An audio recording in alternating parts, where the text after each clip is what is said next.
本日インタビュアーを務めさせていただきます経済学部3回生の東堂花子です。よろしくお願いします。経済学部3回生花田康生です。よろしくお願いします。本日は大変興味深い講義ありがとうございました。またこのようなインタビューの時間を確保していただき感謝いたします。増田さんのご経歴を含め自己紹介をお願いいたします。はい、卒業年度が1988年ですね、36回生です。出身は京都府丹後半島ですね、京丹後市出身です。親元を離れて彦根で生活をしたと。でここで、多くの皆さんと同じように学生生活を過ごしましたと。で、卒業して初めて入ったのが北海道拓殖銀行です。そこで10年勤めて破綻を経験しましたと。破綻してすぐにですね、大和証券の方で当時やってました証券化ですとか、不良債権の投資、バルクセールビジネスですね、そういったものにそういったものを手がけて、その後、不良債権ビジネスの、応用編ということでですね、企業再生ということ、これが私のキャリアの中では15、6年、一番長いキャリアです。でその後最近、国連でもSDGs ですね、目標とされました。それに向けて大和証券グループとして、推進していこうということで、それに特化した会社、大和エナジーインフラという会社、これを、創業し、大きくしてきたというところで今に至ります。ありがとうございます。では今日講義してみて現在の滋賀大生をどう思われましたか？昔と比べて何か変化があったらよろしくお願いします。真面目になったんじゃないかな講義の前ちょっとキャンパスをプラプラと歩いたんですけど、もちろん皆さん3限目の、授業中だったと思うんですけど、すごい皆さんちゃんと真面目に授業を受けられてるなと、その人数の多さ、それからよく言われることかもしれませんけど、我々の時代よりは女性の比率が相当増えたなと、明るくなったし、真面目になったし、すごくみんな楽しそうにキャンパスライフを過ごしてるなというふうに思いました。昔より、そんな僕たち真面目にやってるつもりないんですけど、昔よりいい印象をいただいて嬉しく思います。それでは学生時代のことで最も記憶に残っていることがあればお願いします。いや、もう最も記憶にっていう最もっていうのはないんですね。午前中も彦根の町、車でしたけど歩きましたけど、でさっきも申し上げた通り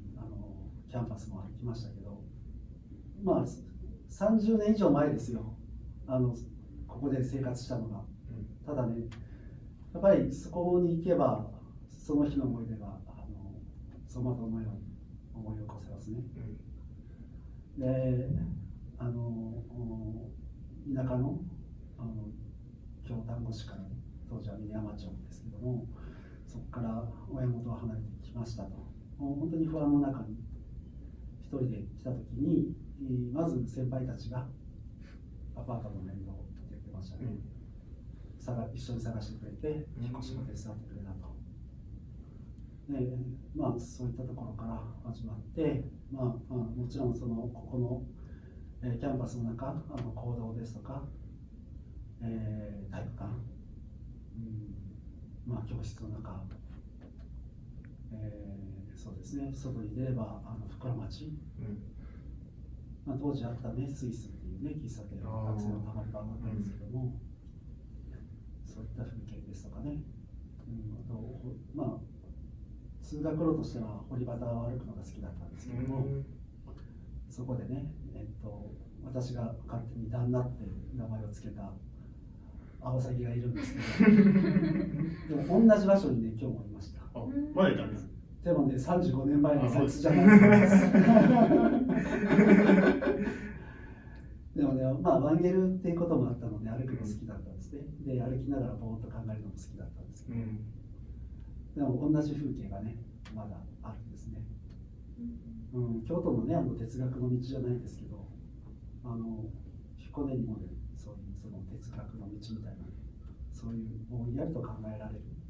そういった風景が今でも残ってるっていうのはね、素晴らしいことだなというふうに思いますね。なんか何気ない日常を大事にしようというふうに思いました。はい。はい、では、次に増田さんのキャリアについてお伺いします。就職先として北海道拓殖銀行を選ばれたのはなぜでしょうか。就職活動をね、その直前まで何にしようかっていうのは、ね、すごく悩んだんですね。だけどやっぱり金融機関にしたいと思ったのは、正直ね、あんまり人に話したことはないんだけど、やっぱりちゃんとね、学校で勉強したからだと思うんですね。というのはね、その滋賀大学を選んだのも別にその進路を決めてたわけじゃないんですけど、学校に入って一番勉強になったっていうのはやっぱり社会の仕組みが分かってきたっていうことですね。で、現1、現2ね、勉強しながら、市場経済というのはこういうものだと。ことで、現2でね、思ったのは、やっぱりその資本主義の仕組みっていうのをね、すごく丁寧に分析しているなですね。そこでね、書いてあるのが、やっぱり世の中で一番偉いのは銀行家だよって書いてあるんですよ。で、銀行家が一番偉いんだけど、銀行家、今の言葉で言うと資本家ですかね。資本家は高貴な人じゃないとダメだと。やっぱりその資本主義の経済の中で資金の循環役である、心臓である、その心臓の役割をしている銀行っていうのが非常に大事だし、ですごく影響力が大きいと。で、そういう人を、そこで勤める人はやっぱりその哲学者というか、しっかりとした考えを持った人じゃないとダメだと。公共の精神がないとダメだということが、ね、資本論の中に書いてあって、なるほどなと。だから自分も多分他にね、その技術系で理系のね、そういった技術力もないけど、そういったことを意識しながらね、勤められるのは銀行かなというふうに思って、銀行を選んだということですね。で、当時ね、別に銀行っていうのはそんなに、大きさこそ差があったけども、やってる業務に関しては大差なかったんですね。はい。だから金融の自由化っていうことで競争が起きたんですけども、競争する前の時代でしたので、どの銀行でもよかったんですけど、公共性のね、高いという意味では私も政府系を受けたんです。でも見事落ちまして、でそれぞれで最終面接まで行っちゃったもんだからずっと引っ張っちゃったんですよね。で仕方なくというか閣議に入ったっていうのが正確なところなんですけど、ただね、その閣議に抵抗がなかったっていうのはワンゲル時代ね、北海道にも行ってますし、自然の中でね、あるいはその開拓者精神みたいなのをね、閣議の先輩たちからちょっと雰囲気を感じましたので、そういった雰囲気も良かったので閣議を選びました。ちょっと長くなっちゃったけど。学生時代たくさん勉強されて、部活通して北海道拓殖銀行を選ばれたということですが、拓殖銀行で主にどのような仕事をされていたのかお伺いしてもよろしかったでしょうか。10年間いました。で、最初配属されたのが武蔵境支店ですね。東京の町で言えば新宿からですね、北に登る中央線の連線ですね。三鷹の隣の町なんですけど、そこのちっちゃな住宅店舗でしたね。で、その3年間支店にいたんですけども、当時その融資ですね、バブルの時代でしたので貸し出し競争みたいなのが各銀行間で起きたので、若くして入ると融資に配属されて、もちろんローンをやったりとか企業融資なんかが花形でした。にもかかわらず私はですね、まず預金係ですねそこに配属されましたと。で、まずその通帳の記帳から、あるいはその窓口の受付ですね。想像もできないかもしれませんけど、カルトンというお皿をね、窓口でお客様いらっしゃったらもう率先して出していらっしゃいませ。お皿を出すのはね、そこに通帳を置いてくださいっていうことなんですけど。そういうことなんですね。で若い男性がね窓口に座るっていうことは珍しかったんでしょうね。で老人の結構老人の町って言われるぐらい高齢の方がいらっしゃったので、お年寄りなんかは珍しさもあり、なんか私の窓口に行列ができるみたいなねいろんな人生相談とかね、ありましたね。でもそれが良くて、窓口業務が卒業したんですね。次は障害業務ですね、外回りしたんですけど、いつも窓口に来てくれるおじいさんおばあさんのところにこのぐるぐる回ると本当にお茶を出してくれたりとか、一緒に高校野球を見るとか、なんかそういうねほのぼのした3年間を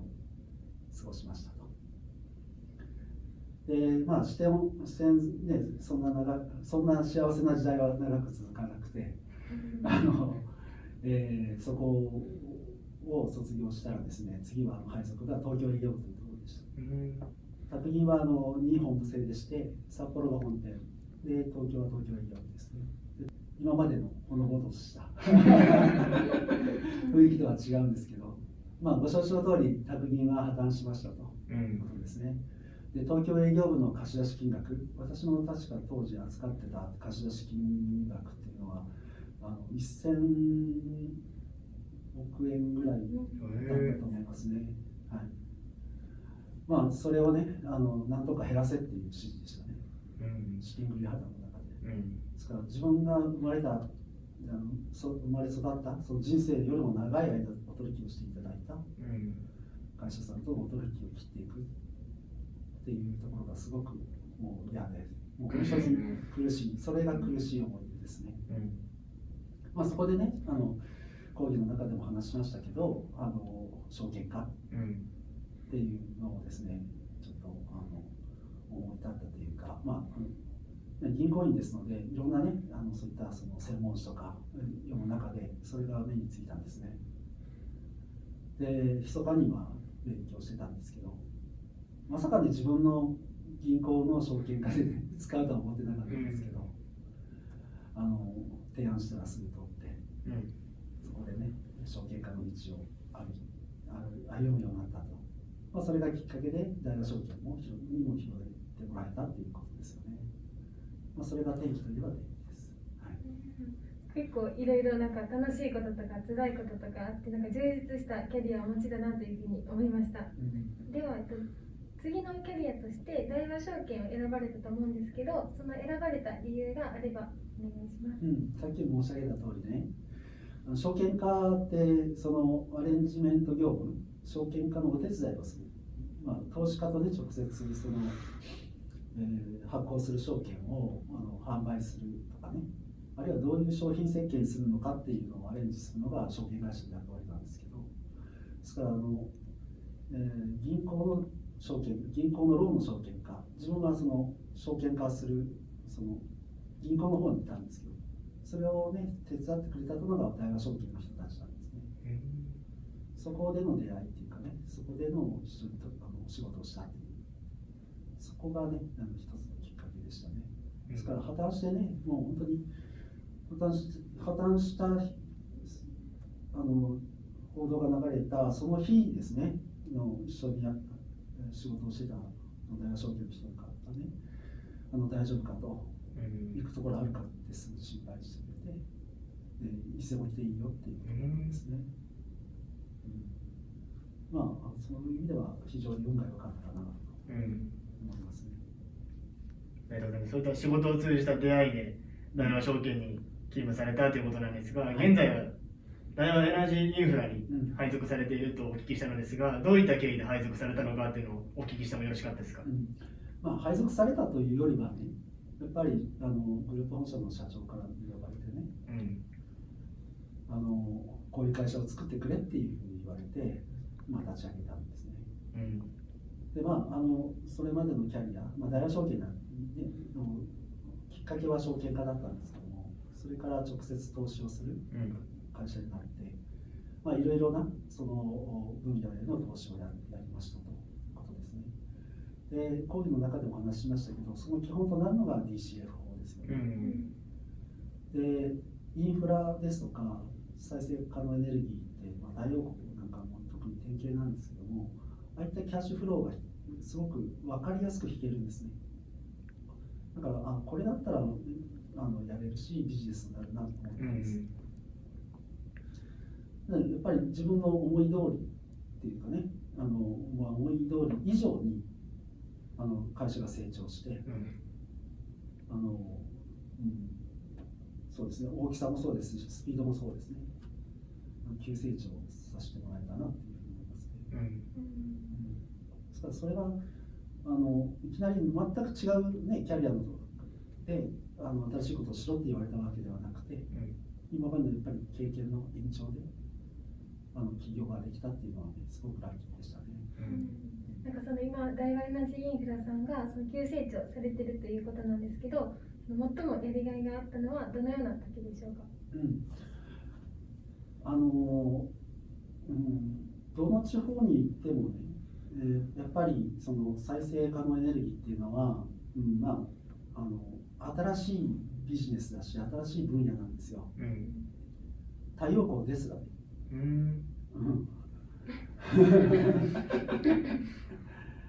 でやっぱり大和証券のようにこれだけね、マスコミじゃなくてコマーシャルでね、大和証券あるいはスポーツのねイベントあればゴールポストにね大和証券やっぱりネームバリューがあるんで、大和証券です、ここで太陽光やらせてくださいってね、言ったとしてもやっぱりよそ者なんですよ、地方に行けば。なんでここでやるんだと、景観が乱れるね、確かないかと。そこでね、そこから説得してね、で建設にこぎつけて、太陽光ビジネスをやるっていうね、それね、なんでできるかっていうと、これは皆さんのためですよって言いながらやってたんですね。というのは大和証券でが儲かるためにやるつもりはありませんと。さっきみたいな話、DCF の話を地元の方にも丁寧に説明するんです。太陽光のビジネスっていうのはこういうことなんですよ。こうやってキャッシュフローできますよね。だからこれってこのキャッシュフローって実は国債と同じじゃないですかと。毎年毎年、ね、利払いがあって、最後に償還されるみたいなね、そういうキャッシュフローでしょ。だから大和証券はね、これをこういうビジネスを全部まとめて大きな金融商品にしたいんですよと。で金融商品にして誰に買ってもらいたいかというと、我々のね年金とかね、政府さんとかそういったね、そういう投資家に買っていただきたいんですよと。それはで年金資産で買ってもらえたら、それは我々の将来の年金の、ね、運用資産になるんですよと。ですから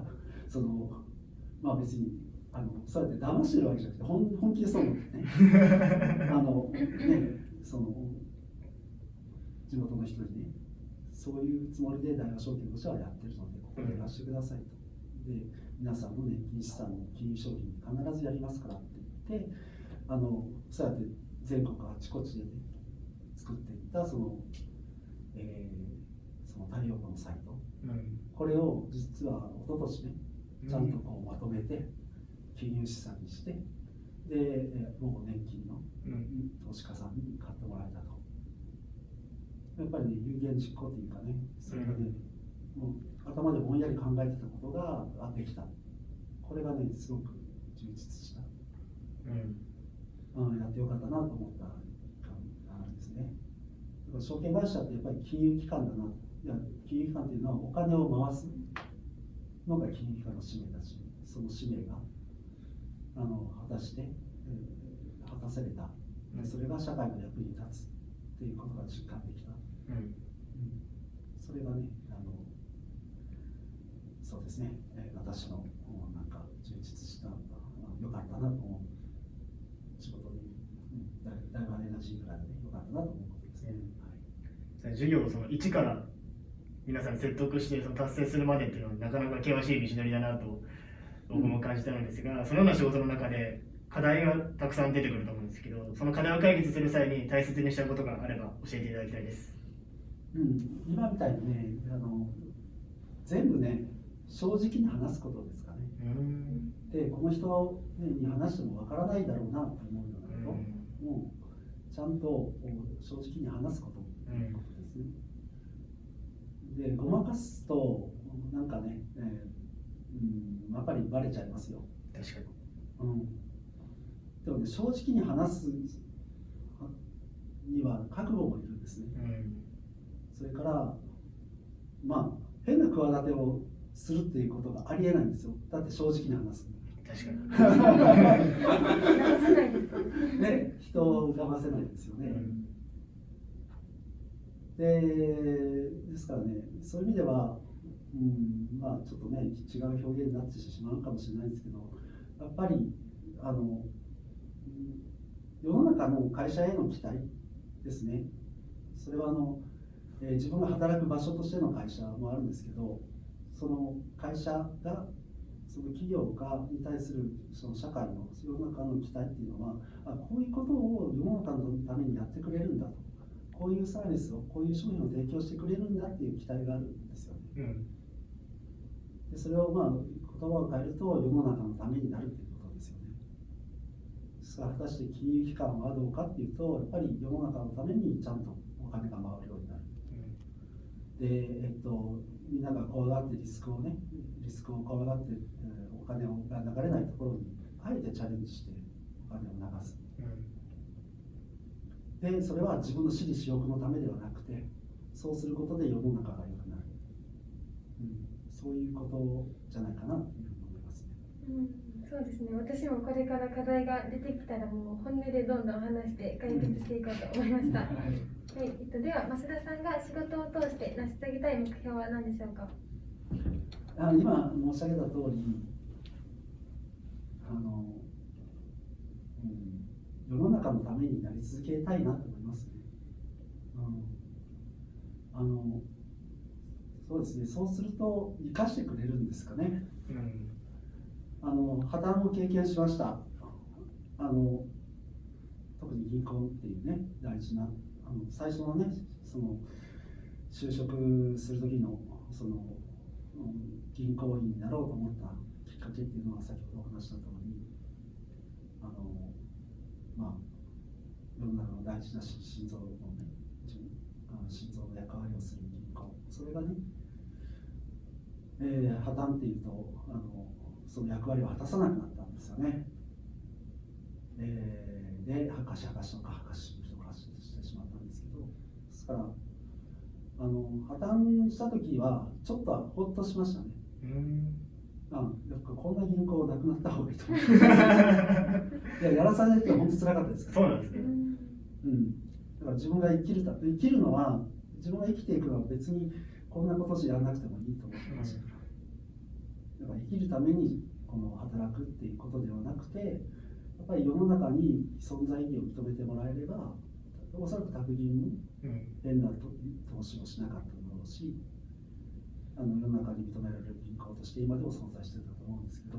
破綻するっていうことは世の中に認められなくなっちゃったんじゃないかなと。で企業再生のね、業務が長いって言いましたけど、やっぱりその中で全部が再生するわけじゃなくて、破綻する企業もいいんですけど、それはやっぱりその時代のその企業の役割を終えたということですね。ですから私としても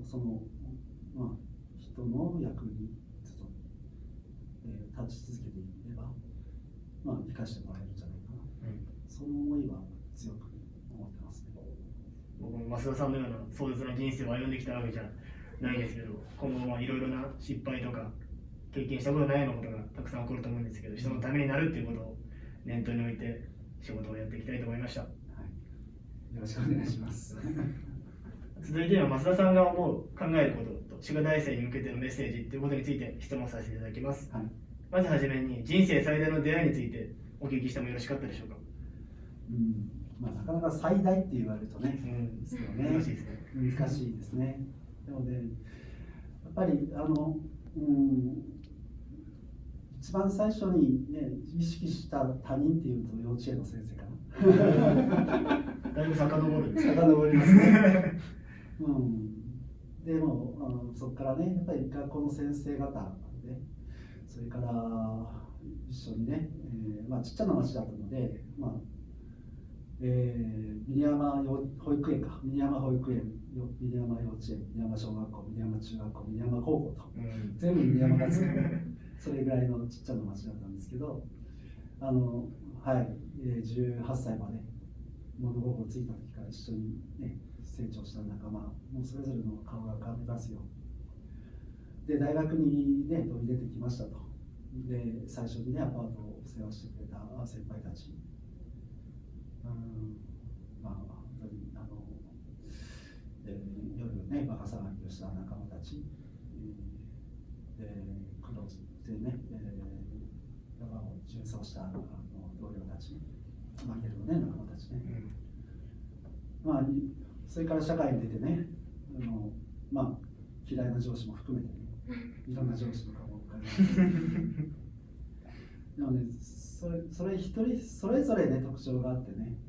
で、まあ、私の中では皆さんね、糧になってますね。だから最大っていうと特にないです。本当にみんな大切なね、私の出会いですね。はい。なんか結構今コロナ禍で人とのコミュニケーションが減ってると思うんですけど、一つ一つのコミュニケーションを大事にしていきたいなというふうに思いました。はい、では増田さんがもう一度大学生に戻ったとしたらどのような業種を選ぶでしょうか。そうですね、まあこの投資銀行に身を置くんですけども、まあ学生時代滋賀大に戻ったとすると、やっぱり同じような金融業の世界に行くと思いますね。やっぱり冒頭で申し上げた通り、資本論とかね、金経とか勉強したときに、やっぱり銀行の役割っていうのは重要ですので、やっぱりもっとちゃんとしたバンカーにもっと勉強してね、もっと大きなお金が流せるような、そういうバンカーになりたいなと思いますね。ありがとうございます。はい、世代生に向けてこんな風になっていってほしいというメッセージがあればお願いいたします。はい。滋賀大生の皆さん、本当に今回久々にね、学校を訪れましたけども、明るくてね、元気で、私も35年前、思い起こしましたけど、とてもいいキャンパスライフを送られてるなというふうに思います。私がそうであったように、皆さんね、これから将来どうしようかなって迷ってると思うんですね。でもそれは普通です。それからなんか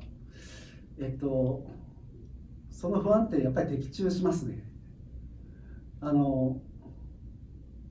いい人生ばっかりじゃないと思います。やっぱり必ず困難な場面は訪れます。でもね、やっぱりその時に、振り返る場所っていうのがこの彦根の町であり、このキャンパスだと思うんですね。私ワンゲルだったんですけども、ワンゲルのやっぱり鉄則として、道に迷った時に原点に戻ると、元いたところに戻るというところですね。ですから皆さんがこれから人生の中で、迷われた時にここのことを思い出して、あるいは訪れて、後輩たちとあるいは先生とお話しして、原点に帰ってリセットして、また頑張ってほしいなと思います。我々 OG、OB もね、力になります。本当に皆さん頑張ってください。ありがとうございます。それでは以上でインタビューを終了させていただきます。ありがとうございました。ありがとうございました。